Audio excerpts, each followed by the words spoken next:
आज हम crop production and management के बारे में पढ़ेंगे। ये 8th क्लास का फर्स्ट चैप्टर है।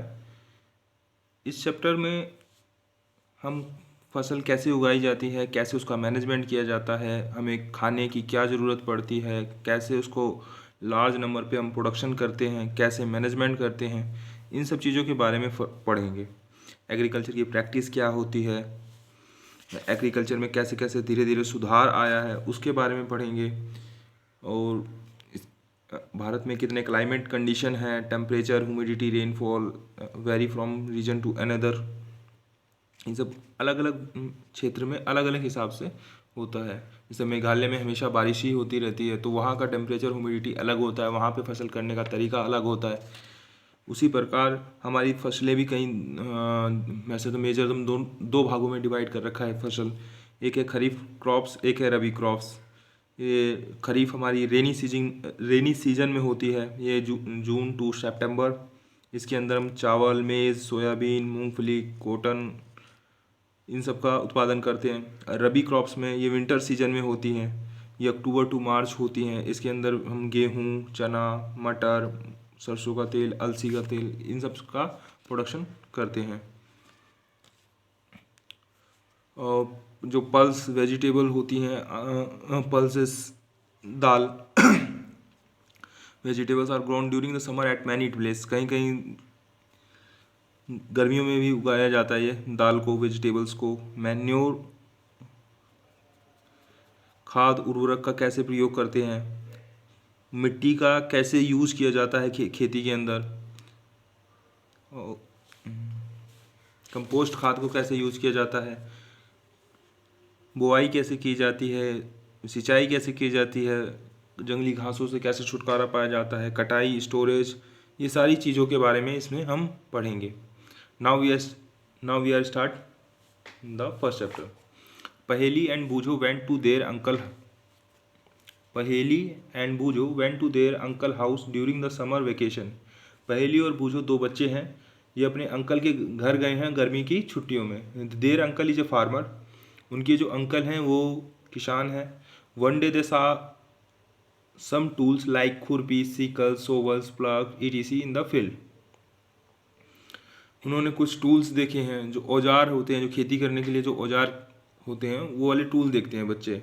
खुरपी देखते हैं, अब खुरपी का जो डिज़ाइन होगा वो मैं आपको, आप कभी गांव में गए होंगे तो देखा भी होगा आपने,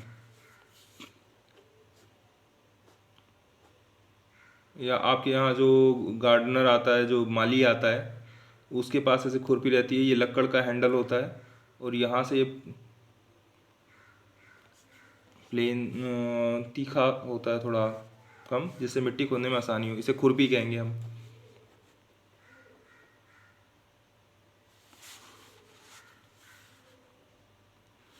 खुरपी, सिकल, सिकल हम आरी को कहते हैं। जब आप कभी गांव में गए होंगे तो गाय भैंस को जैसे चरी काटी जाती है उसको हम सिकल कहते हैं। इसका फिगर कुछ, सॉरी दिखा रहे, इसको कुछ फिगर इस तरह होगा हमारा, यहाँ पे इसकी दांतें होंगे, ड्राइंग थोड़ा कम अच्छी है, समझना बस। ये चरी उरी इससे काटी जाती है, गेहूँ इससे काटा जाता है, सिकल्स इसे आरी कहते हैं। दूसरा क्या है, सोवल।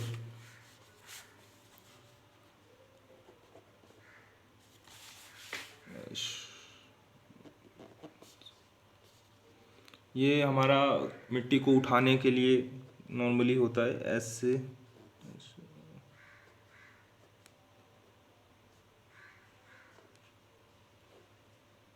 इसमें एक लक्कड़ सी हल्की सी लगी होगी। जब आप ये हैंड होगा इसका पकड़ने के लिए, हैंडल लक्कड़ सा, ये हमारा सोवेल हो गया। दूसरा लास्ट में क्या है, ये हमारा हल हो गया। अब ये हल कैसे होगा, इसका इस तरह आना चाहिए,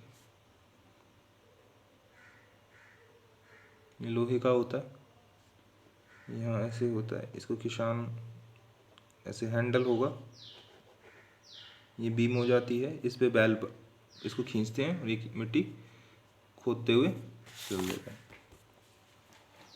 हम आगे करते हैं। I want to know where and how we use this tool.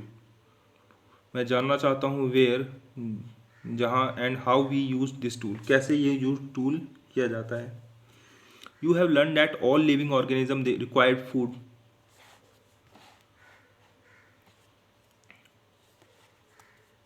You have learned that all living organisms require food. आपको याद होगा कि हमें हर जो भी ऑर्गेनिज्म है, जो भी जीव है, उसे खाने की ज़रूरत पड़ती है।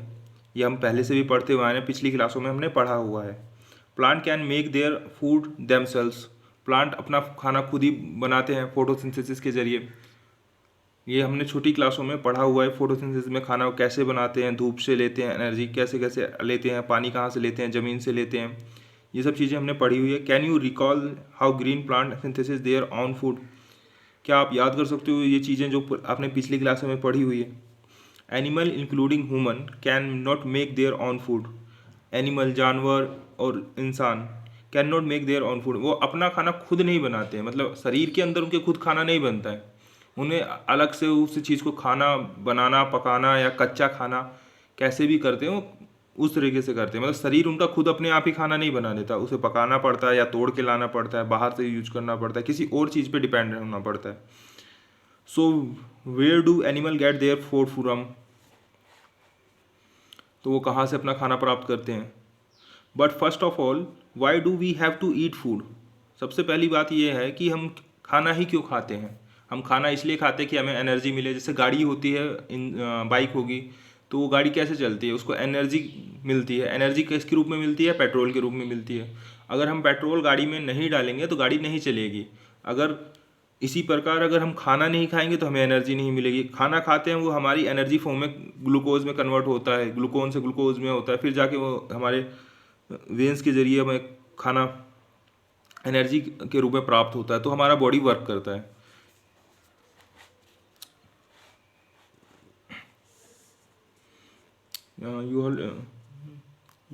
you already know that the energy from the food is utilized by organism। आप जानते हैं कि एनर्जी को हम जीव जितने भी हैं सब उसको एनर्जी के रूप में यूज करते हैं। फूड को हम एनर्जी के रूप में यूज करते हैं for carrying out their various body function. Carry out ले जाते हैं from out their various body function, मतलब हर पार्ट में हमारे जाता है वो ग्लूकोज, ब्लड के जरिए हर जगह पार्ट में जाता है। Such as digestion, respiration and excretion. Such as digestion, खाना पचने में, रेस्पिरेशन सांस लेने में, एक्सक्रिएशन सांस छोड़ने में, इन सब चीज़ों में भी एनर्जी लगती है। आप जब सोते हैं उसमें भी एनर्जी लगती है। आपने कई बार सुना होगा, यार मैं सोते सोते शरीर दर्द करने लग गया या थक गया, ये सब ये भी होती हैं। सोने में भी एनर्जी लगती है, सोने में बल्कि ज़्यादा एनर्जी लगती है। ठीक है। We get our food from plant और एनिमल और बोथ। जो हम इंसान हैं, हम दोनों चीज़ें खाते हैं एनर्जी प्राप्त करने के लिए। मतलब प्लांट को भी यूज़ करते हैं, एनिमल भी करते हैं, मुर्गा मुर्गी, बकरा बकरी, ये सब भी लोग खाया करते हैं। और प्लांट्स के पौधे हैं, सब्जियां हैं, इन सब का भी यूज़ करते हैं। मतलब दोनों चीज़ें यूज़ करते हैं।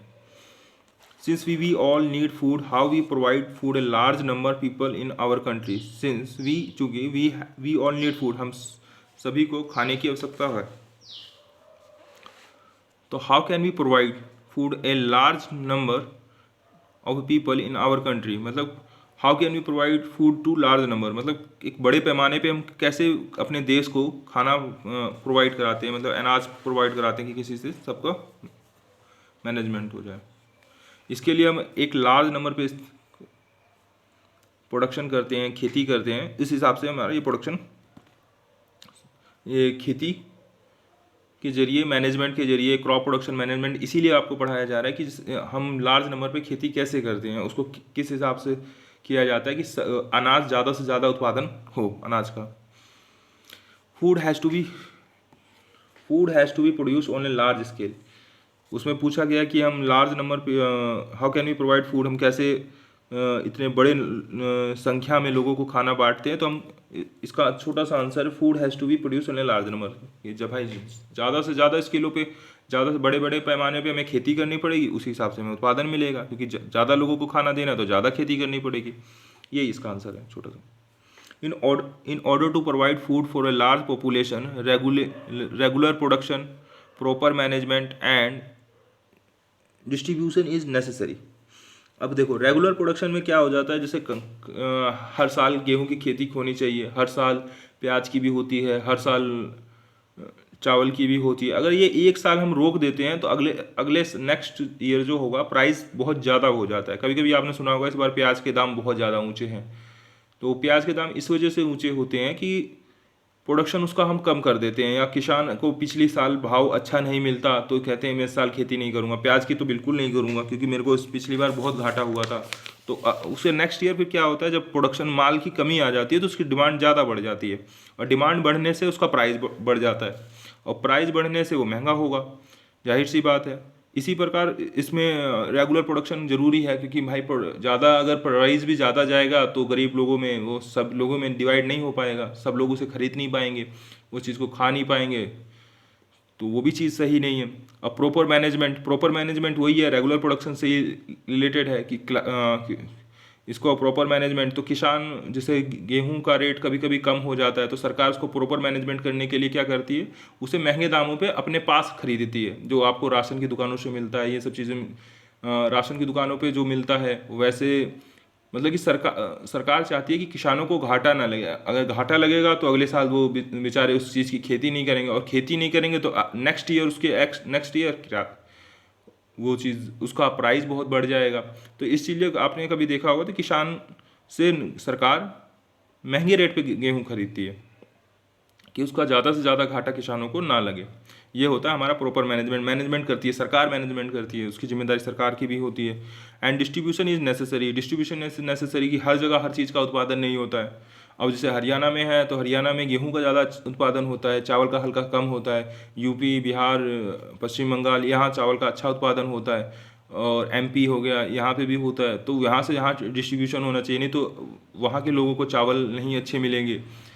गेहूँ सबसे ज़्यादा अच्छा कहते हैं एमपी का होता है, तो एमपी के जो अच्छे गेहूँ हैं अगर कोई कश्मीर का इंसान लेना चाहेगा तो कैसे लेगा, जब तक उसका डिस्ट्रीब्यूशन नहीं हुआ। डिस्ट्रीब्यूशन होता है हमारा किसी चीज़ को, सामान को डिस्ट्रीब्यूट करना। डिस्ट्रीब्यूट मतलब जस्ट बांटना होता है, कि जैसे इस प्लेस से इस प्लेस तक कैसे जाएगा, वो उस चीज़ का प्रोसेस होता है उसमें, कि कम से कम लागत में वो वहाँ पे पहुँच जाए। अब जम्मू कश्मीर में सेब होता है, सेब का उत्पादन होता है, सेब की खेती होती है। तो सेब अब अगर हमें खाने हैं दिल्ली के अंदर, तो दिल्ली में कैसे आएंगे, वो बाय ट्रक आएंगे कि बाय ट्रेन आएंगे, किससे उससे प्राइस कम से कम हो जाएगा और किससे सब लोगों में वो डिस्ट्रीब्यूट भी हो जाएगा। उससे क्या होगा, उसका उत्पादन में मेंटेन बना रहेगा। अब मान लो जम्मू कश्मीर में सेब है, और सेब वहाँ के लोग कितना खाएंगे, उत्पादन तो एक लिमिट में होगा ही, और खाएंगे भी एक लिमिट में ही लोग। अब जो उत्पादन हो गया वो फिर खराब जाएगा, सड़ेगा लेना, इसके चक्कर में वो सारा का सारा डिस्ट्रीब्यूशन होना चाहिए, और सही प्राइस मिल जाएगा किसान को, और जो लोग वहाँ बैठे हुए हैं उन्हें भी अपना खाने का स्वाद भी मिल जाएगा, पौष्टिकता मिल जाएगी। इस चीज़ के लिए डिस्ट्रीब्यूशन इज नेसेसरी, ठीक है। अब आते हैं एग्रीकल्चर प्रैक्टिसेस मतलब कि एग्रीकल्चर में क्या प्रैक्टिस का मतलब, यहाँ पे कुछ प्रैक्टिस नहीं है, मतलब कि कोई तुम टेस्ट पेपर देते हो वो वाली प्रैक्टिस नहीं। ये प्रैक्टिस होती है कि कैसे कैसे उसमें चीज़ों में विकास हुआ है। ये till 10,000 BCE people were nomadic, मतलब 10,000 साल पहले पीपल नोमैडिक थे, घुमंतु थे, घूमते रहते थे इधर उधर, उनको खाना बदोश कहा जाता था। तो मतलब एक जगह रुक के नहीं काम करते थे। They are wandering in the group from the place to place in search food and their shelter. They are wandering, वो इधर से उधर घूमना, wandering का मतलब in the group मतलब समूह के साथ में घूमना, place to place एक जगह से दूसरी जगह, आज यहाँ है कल वहाँ है, वहाँ कोई प्रॉपर उनका नहीं था, स्थान नहीं रखते थे, मतलब कि वो आज यहाँ खा लिया कल वहाँ खा लिया, कोई ऐसे चलना होता था। In search of food and shelter मतलब खाने के लिए और रहने के लिए वो ऐसे घूमते रहा करते थे। They ate raw fruit and vegetable, they ate raw माने कच्चा मटेरियल मतलब जैसे वो कच्चे फ्रूट खाते थे, मतलब फल खा लिया। अब सब्जी थी वो कच्ची ही सब्जी खाते थे, और जानवर को भी ऐसे कच्चे ही पहले खा लेते थे। आग का आविष्कार नहीं हुआ था, उससे पहले कच्चे ही खाया जाता, फिर धीरे धीरे उन्होंने पका के खाना स्टार्ट किया। तो ये सब चीज़ें vegetables and started hunting animal for food, मतलब हंटिंग माने शिकार हो गया आपका, एनिमल फॉर फूड, उसको भी शिकार के रूप में भी कच्चा जानवर खाते थे, मतलब जानवर को सीधा कच्चा ही चबा जाते थे, मार के कच्चा खा लेते थे। लेटर बाद में they could cultivate land and produce rice, cultivate land उत्पादन उन्होंने देख करने लगे, कल्टिवेट लैंड उत्पादित करने लगे, एंड प्रोड्यूस राइस करा, वीट करा, अदर फूड क्रॉप्स करा, मतलब और फसलों का उत्पादन करना स्टार्ट कर दिया। Thus was a born agriculture, इस प्रकार एग्रीकल्चर का जन्म हुआ, मतलब धीरे धीरे उसमें सुधार होता गया, वो एग्रीकल्चर में आविष्कार मतलब उसका जन्म हुआ, उसका आविष्कार हुआ धीरे धीरे। उसमें कुछ चीज़ें जैसे कि ये चीज़ें उन्हें अच्छी लगी कि क्या सही है क्या नहीं है, कौन सी खेती कौन से टाइम में करनी चाहिए, धीरे धीरे उसको पता लगा लोगों को, और उसको उसी चीज सिस्टम में मैनेजमेंट करना स्टार्ट कर दिया गया। When plant of the same kind are cultivated at a one place on a large scale, it is called crop. When plant of the same kind are cultivated, जब एक ही जगह एक ही उत्पादन, सेम काइंड मतलब एक ही प्रकार के पौधे, one place and large scale, एक ही जगह एक लार्ज स्केल पे एक ही जगह काफ़ी उत्पादन किया जाए। जैसे आपने कभी भी देखा होगा गेहूं का उत्पादन, गेहूं के खेत में गए होगे तो गेहूं का ही उत्पादन होता है एक बड़े पैमाने पे, एक बड़े पैमाने पे गेहूं का ही उत्पादन होता है, तो उसको हम क्रॉप कहेंगे, मतलब फसल कहेंगे।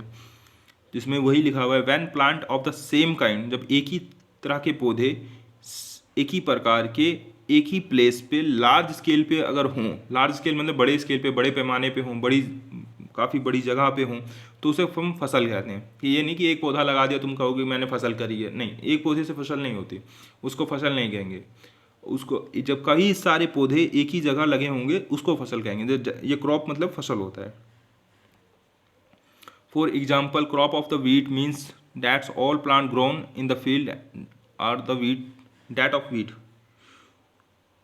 एक एग्जाम्पल के थ्रू बताया गया है क्रॉप ऑफ व्हीट मतलब फसल, गेहूं का उत्पादन, गेहूं की फसल का मतलब ये है that all plant grown in the field are that what of wheat, मतलब जितने भी पौधे हैं गेहूं की फसल जहाँ करी गई है, कोई कहता है मैंने गेहूं की फसल करी है, तो इसका मतलब ये है कि उसने एक जगह पे गेहूं के ही पौधे लगाए हुए हैं, काफ़ी सारे लगाए हुए हैं, काफ़ी मतलब अपने फील्ड खेतों में। ठीक है, यू ऑलरेडी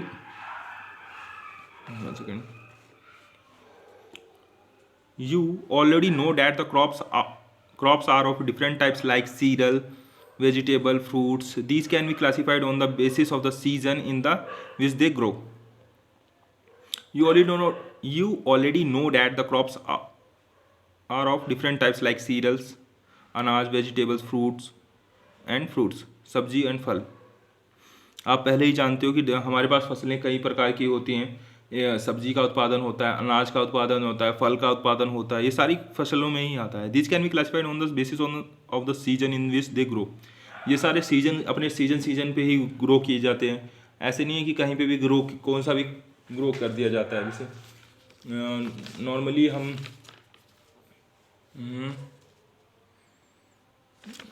सीजन पे किए जाते हैं। जैसे खरीफ फसल है हमारी, रेनी सीजन में की जाती है। खरीफ फसल में कौन से होते हैं, ये हमारे चावल हो गए, मेज़ हो गए, सोयाबीन हो गए, मूंगफली हो गई, ये सारी हमारी खरीफ फसल हैं।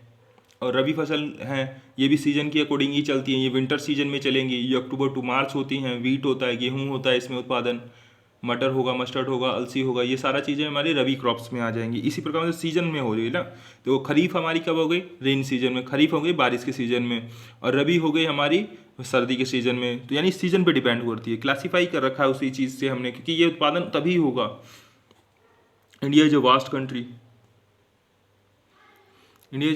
मतलब इंडिया एक बहुत बड़ी कंट्री है। इसमें the climatic condition like temperature, humidity, rainfall vary from one region to another. मतलब इसमें कहा है कि इंडिया हमारी बहुत बड़ी कंट्री है, इसमें climatic condition like temperature, humidity, rainfall, ये टेम्परेचर हमारा तापमान जो होता है, कब गर्मी होती है, जैसे यहाँ पे गर्मियों के टाइम में बहुत ज़्यादा गर्मी होती है दिल्ली में, और वहीं जम्मू कश्मीर में मौसम थोड़ा ठंडा होता है, वहाँ का टेम्परेचर अलग है, यहाँ का टेम्परेचर अलग है, तो खेती भी अलग अलग होगी।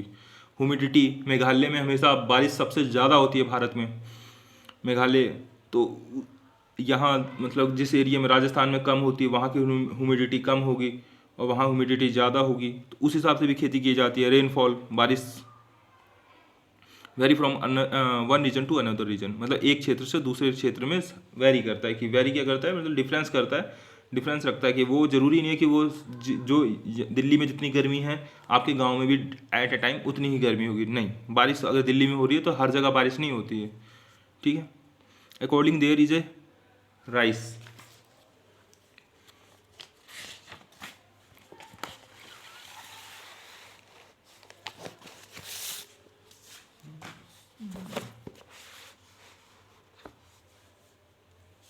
According to the rice, variety of crops grown in a different part of the country.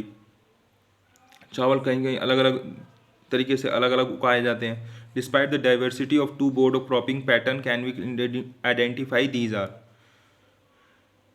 Despite बावजूद the diversity of two broad cropping pattern can we identify. हमारे जो क्रॉपिंग पैटर्न है वो अलग अलग हैं। जैसे एग्जांपल लिख लो, इसमें खरीफ क्रॉप्स है, रबी क्रॉप्स है। अब इसमें देखिए आप, खरीफ क्रॉप्स, ये खरीफ जो फसलें होती हैं, the kharif crop which are sown in the rainy season. मैंने आपको पहले ही बताया था कि खरीफ फसल जो होती है हमारी वो रेनी सीजन में की जाती है, इसे खरीफ फसल की जाती है। मतलब जो भी रेनी सीजन में कौन सी फसल की जाती है, अब जैसे क्वेश्चन आएगा कि रेनी सीजन में आपकी कौन सी फसल की जाती है, तो आप बोलोगे kharif crops. The rainy season in the India is generally from June to September. मतलब हमारी जो भारत देश में जो बारिश कब होती है, जून से सितंबर तक के बीच में होती है।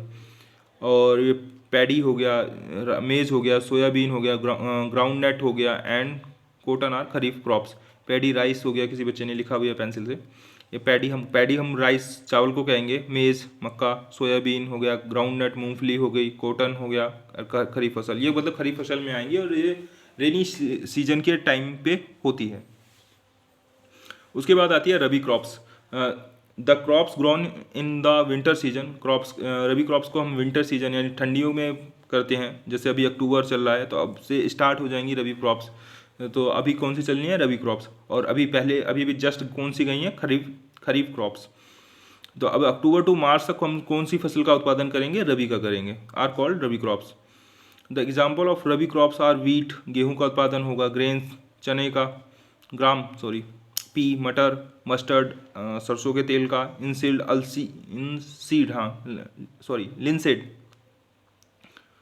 इसमें अलसी का तेल का उत्पादन होगा।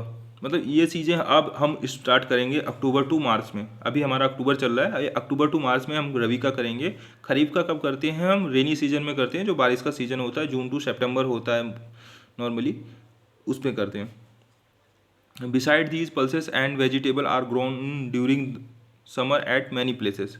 इसके अलावा हम दालों और सब्जियों का उत्पादन गर्मियों में कहीं कहीं करते हैं, उत्पादन बीच बीच में उसका भी उत्पादन कर लेते हैं।